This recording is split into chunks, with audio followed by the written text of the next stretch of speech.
Morning. Day 2 dog walk diary. Again, out in the fields. Let's slow up ahead as usual.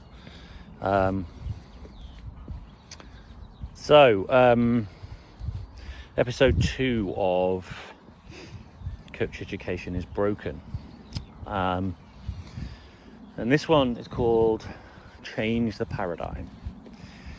So, one of the issues that we face in the world of coach education is there is a tendency to think that coach education is fundamentally about putting information in the form of learning into another human being on the basis that it will lead to a change of behaviour.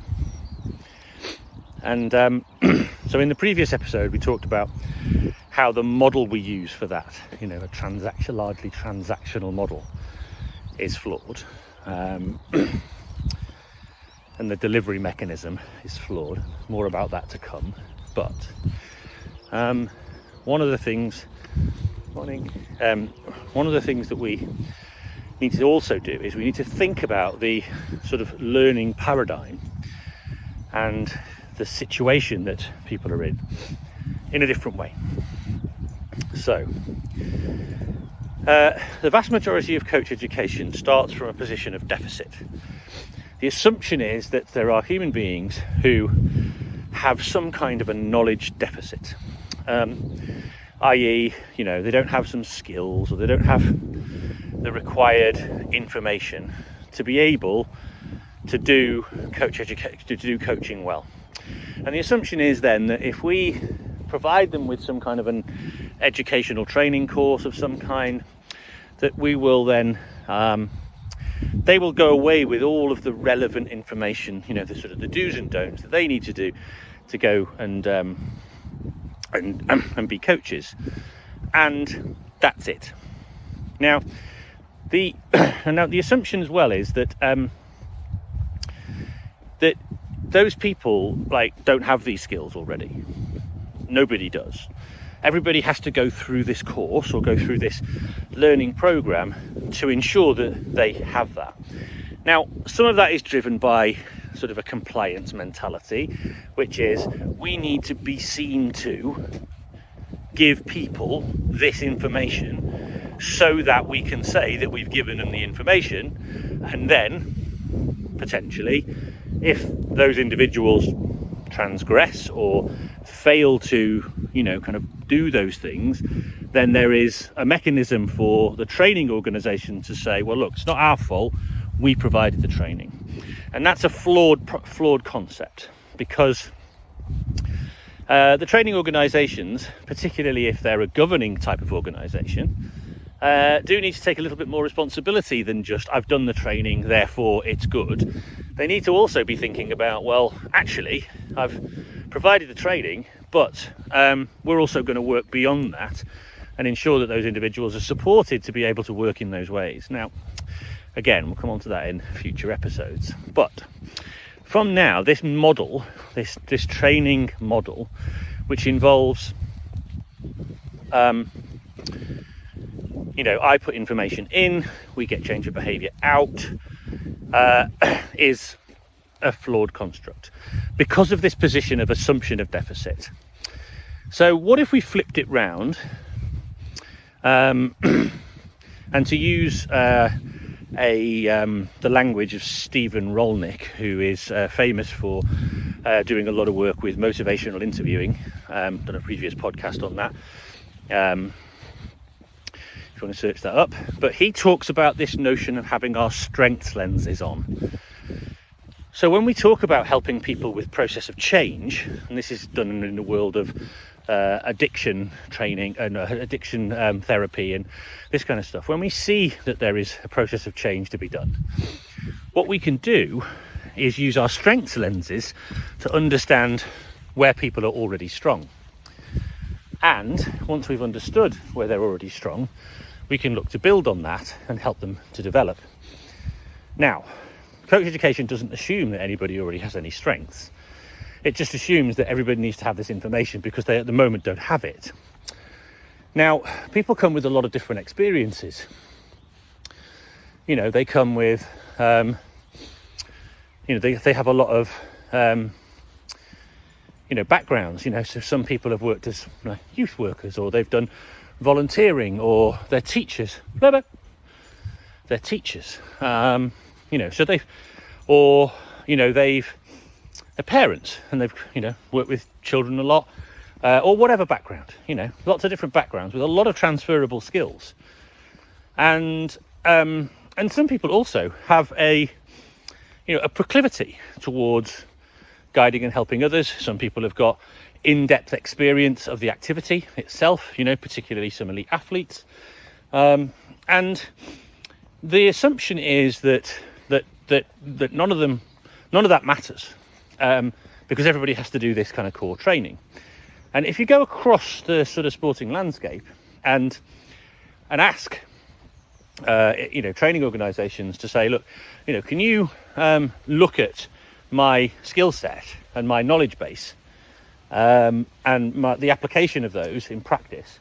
Can you observe those and then use that as a mechanism by which to define a learning pathway for me? You won't get an opportunity to do that. Very rarely. Now, again, some of this is the product of a system and an outdated qualifications framework and all of those sorts of things, particularly in the UK, right? But some of that is that, but it's not all based on that.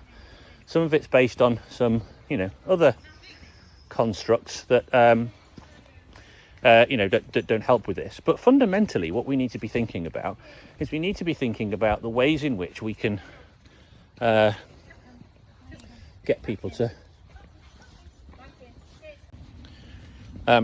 just coming back now. So we need to assume that people, not assume, but we need to work towards this idea that people have got knowledge and understanding and skills, and our job is to look at what skills and knowledge and understanding that they have.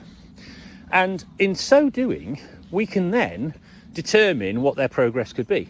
So the example I use very often is famously for me, in my club, we once had some coach developers come and observe our coaches. We made an investment to get them in and come and do some work with us. And one of the coach developers observed one of the coaches who work with our women's, what you might call sort of recreational group. It's a sort of more informal, kind of more sort of what the players are generally speaking playing at a little bit of a lower level. It's quite open access, so people can come along and give it a go. So it's, very much targeted at, kind of people who are starting. And this coach developer observed one of my coaches in action, and one of our coaches in action, and they said the world needs more people like that in coaching, and if I could, I would give that person a certificate right now to say you are at this level of competence. But I can't. Now the problem you see is that individual is never going to go and do a coaching course because a whole myriad of reasons. They've got psychological hang-up about formal education, time, very, very busy lives, they've got personal, motivation around it. The idea is I just like doing what I'm doing here. I'm having fun doing it. Why should I have to go on like a weekend or 2-weekend training course in order to have somebody else determine whether I'm doing this right or not? We've got somebody there with knowledge and expertise who's saying you are competent. Maybe there's a few knowledge gaps that might need to be filled. Could be done with online training, or could be done live and in the moment, or whatever it might be, if that's required. But fundamentally, the individual is competent. They are doing the job as we would want it to be done. And that individual is not in the so-called coaching community because they don't have a qualification like so many other coaches. And that is a problem, fundamentally. It's a problem because, like, why would we not want these people to be part of our coaching community? Like, why wouldn't we? Why would we not want to make it easier for them to enter? Why would we not want to recognize their expertise and skill? And all the data shows that there's actually about roughly half of all people who say that they are engaged in, an act which we could describe as coaching, supporting other people on a learning, a developmental journey. If you ask people that, 50% will say they're doing it, but they have no formal qualification. So, no, that's not to say that we necessarily need everybody to be qualified, but what it does need to say is, why would we not want to recognize their expertise? Why would we not want them to be, kind of under the umbrella and supported and then given the right kind of information and all those sorts of things to help them do what they do, make it a little bit better? It's because we assume that they must have to go on a course in order to be verified. But actually, verification of expertise or recognition of expertise, that can be done really easily, or it could be done in a relatively straightforward way, particularly if we don't assume deficit, if we work from the position of strength, and we look at how we might be able to support people based on their strengths to enhance what they already have, or identify areas where there might be some skills or knowledge gaps. So the paradigm needs to shift, it needs to change, and we need to think about our model, and we need to start from the person and work backwards, and from their context and their experiences and the work that they're doing, and we need to support them in a very, very different way. We don't put them on a course which actually doesn't necessarily give them the information and the skill that they need. We work backwards from their context to design a learning experience that is provided by them. Now, this is has been referred to in the past in the world of quals as RPL or APL, recognised prior learning or accredited prior learning. And you ask around, do you do accredited prior learning? No. I worked for a governing body a number of years ago. I just started. We were talking about this because we were working in the coaching space. We do accredited prior learning. No, we don't. Why not? We just don't. Oh, really? Oh, should we put that in place? No. That was it. No answer. No discussion. Why? Why? Because it's hard. It's not hard, just different, right? So we've got to shift the mindset to move away from this notion that everybody has to do a course in order to be verified as competent. That's forcing everybody into our box. And actually, there are individuals out there who are doing a great job. Our job is to go to them. Now, if we do that, then actually what we do is we make our coaching workforce and our coach education systems far more accessible, which means we get a broader range of people engaged in it, which means we get increased diversity, and therefore we get a richer coaching tapestry. And then that changes the dynamic completely of those who are involved and their abilities then to reach other people who, historically have been underserved by sport and physical activity, famously described as hard to reach. They're not hard to reach. Just we haven't got the mechanisms and the systems to reach. Why?